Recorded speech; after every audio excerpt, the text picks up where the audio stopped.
Hey, what is up guys, it is Radeon Hardware, and in today's video we're gonna build the best gaming PC under $1,000 that you can get in December of 2020. Now we're gonna go over the whole building process, step by step from start to finish, and we're then gonna fire up the PC and we're going to look at what kind of frame rate you can expect in case you decide to build this PC. Now if you find anything you like, all items are linked up down below. At $983 to be specific, you'll be able to run most games at 4040p with high settings and respectable frame rate. 1080p gaming will obviously run very smooth too, but you'll also be able to run your favorite game at 4K as well, although you might have to fiddle a bit with the settings. For today's build, I make sure that all the PC parts mentioned are in stock so that you can order the exact same stuff right now without having to wait weeks or perhaps even months for, let's say, a graphics card that is impossible to get a hold of. Now inside this particular PC we found a 3rd gen 8-core Ryzen processor that performs excellent and even the most demanding AAA titles. Now, while more games are starting to utilize more than 6 CPU cores, the 8-core 3700X can seem a bit overkill for a $1,000 gaming PC, especially if you have no interest in doing anything other than gaming on your particular machine. Therefore, to give you guys a bit more freedom this time, I decided to throw in a 6-core Intel platform here as an option as well. We're gonna come back to this in a second. For RAM, we're gonna pair the CPU with 16GB DDR4 memory sticks from Corsair, and for the rest of the system we find a 1TB SSD, an RTX 2060 or a Radeon RX 5600X graphics card, all contained in this awesome Lee long cool 2 case. Anyway guys, timestamps can be found down below. Before we get started, be sure to drop a comment, let me know what you thought about the video, drop a like if you enjoyed the content, make sure to subscribe to never miss an episode. So let's start with our motherboard coming in at $115. So for today's build I chose the MSI B450 Tomahawk Max. This is a top of the line, high quality B450 board that is fully compatible with all existing 3rd gen Ryzen CPUs right out of the box, and with the BIOS update it also has full support for the new 5th gen Ryzen and Zen 3 CPUs as well. Anyway, this MSI board ticks all the boxes, including great VRMs, a massive heatsink to handle even the beefiest Ryzen 7 processors without running too hot. Tomahawk also comes with plenty of expandability. The M.2 slot allows you to run a super fast NVMe drive, and you also find 6 SATA ports here, and plenty of USB and some well needed lightning. And overall, I really like the design and color scheme of this board, and it will look amazing in our long cool 2 case.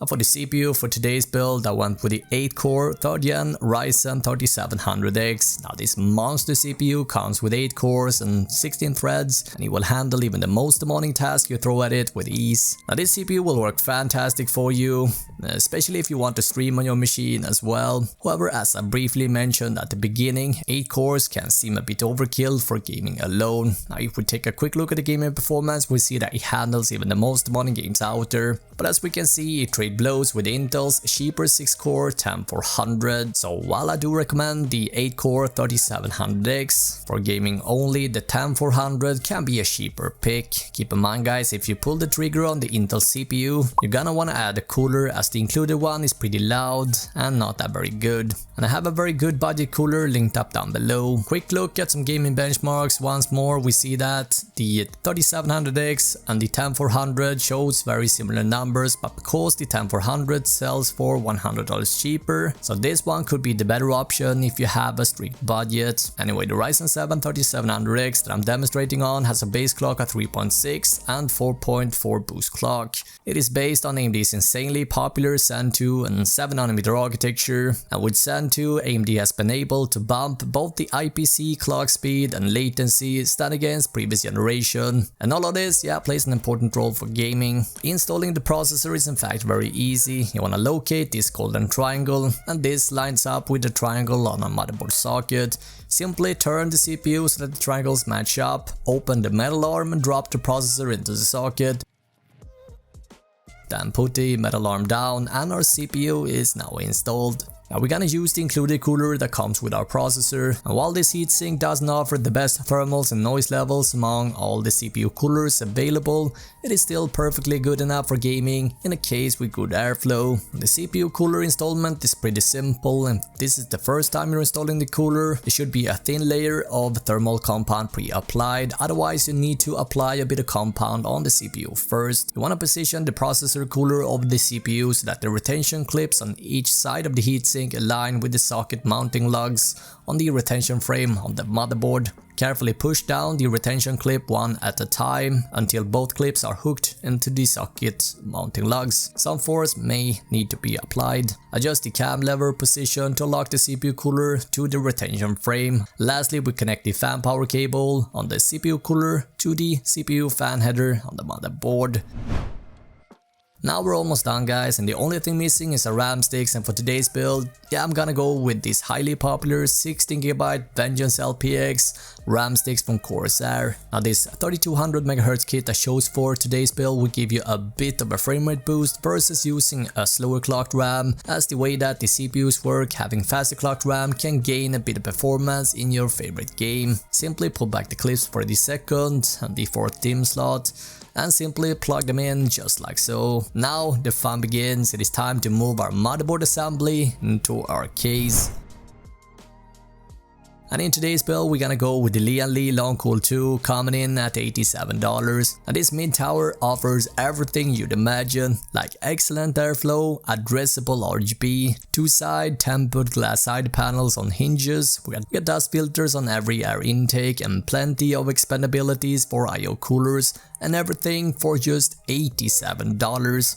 Now, in order to get access to the inside of our chassis, all we need to do is to flip open this side shroud, which then allows us to open the side panel just like so, and everything is held in place by magnets. Now, by having the CPU fan already installed, we can just grab onto the CPU cooler and gently slide the motherboard into place. We're gonna use the motherboard screws that comes with our Lian Li case, and with the motherboard installed and secured before we install our power supply, graphics card and storage, I figured this would be a good time to install our chassis cables that takes care of the front audio, USB as well as the power button. Let's start with USB 3. This is a white connector and it's located in the middle of our Tomahawk motherboard. Plug it in just like so.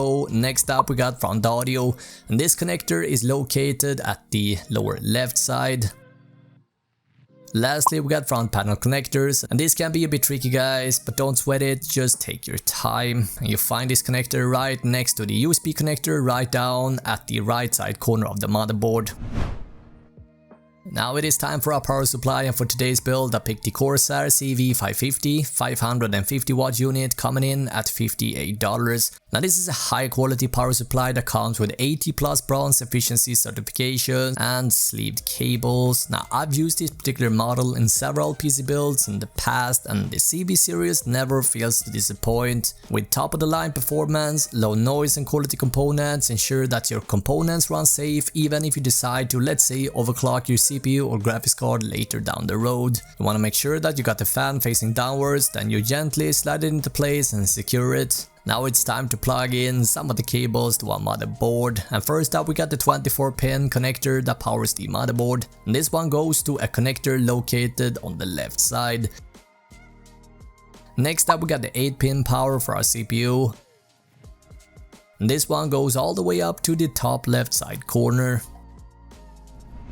What about storage then? Well, for today's build, I ended up picking the Kingston A400 with 960GB of storage, and while this isn't the fastest SSD out there, it still offers a great mix between price and performance. A mechanical drive is also an option here, guys. However, while this will give you more storage per dollar, your system will feel a lot slower and less snappy versus a flash-based solid-state drive. Keep in mind, guys, you can always upgrade to more storage later down the road, as both the case and the motherboard has room for another 5 SSDs. There is also an option to install an M.2 on the motherboard as well. In order to install our SSD, we're gonna use one of these SSD brackets here. We're gonna need 4 small screws that comes provided from Lian Li. Then you wanna plug in the SATA cable that comes with our MSI motherboard, as well as the SATA power connector coming from our power supply. Then you wanna route the SATA cable through one of the routing holes and plug it in to the motherboard.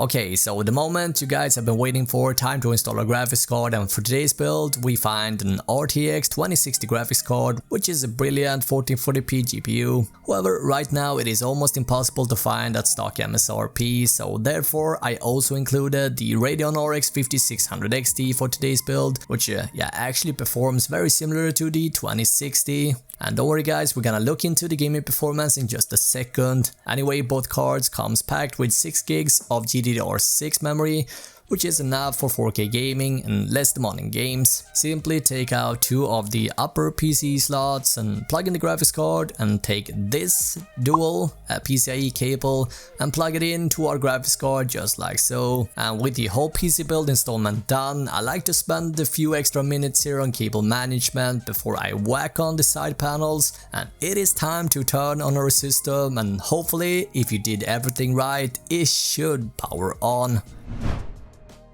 Alright guys, so time for some gaming. First up is Fortnite, and we're seeing pretty much identical performance between these GPUs at both tested resolutions. Now keep in mind guys, I picked the Epic preset here, so by picking competitive settings, you're gonna see much higher frame rates here for sure. The performance is also very similar in Apex Legends, and the 5600X does a little bit better at 1080p, while the 2060 does a little bit better at 1440, but as we can see, pretty much identical numbers. Next up is PUBG, and we're seeing that the 2060 is about 9% faster at 1080p and about 5 to 6% faster in 1440. Moving on to Battlefield 5, and to make things a bit more interesting, I decided to throw in a few additional GPUs to give you guys a better idea how these two GPUs stand versus some of the other popular GPUs picks out there. Now at ultra settings at 1080p, we see that the 5600X is about 4% faster, and at 1440p the gap grows to 10% in favor of the RX 5600X. Next up is Control, a game that seems to be well optimized on Nvidia's GPUs, where the RTX 2060 is about 1 FPS ahead of the 5600, and at 1440p we're once again seeing high numbers on the 2060.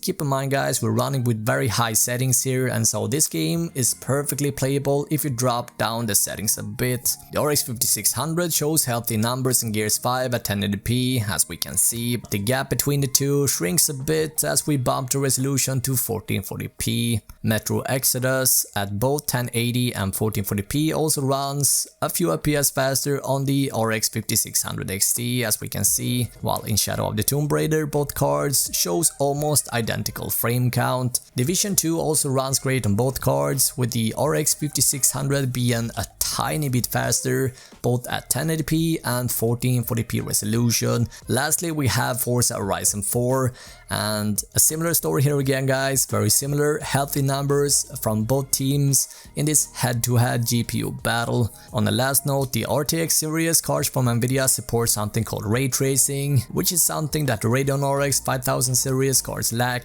And while ray tracing or DXR is not a game requirement, we're now starting to see more games starting to support it. So if this is important to you guys, you should obviously pick the RTX 2060. Again guys, all PC components can be found down below. Now I am starting up a Discord server, and it would be fantastic if you guys wanted to join the awesome community and start discussing PC builds and issues and everything in between. Now I'm going to hang out there and answer any questions you guys might have, so you definitely want to join. Now watch either of these two videos, and I will see you guys in the next video.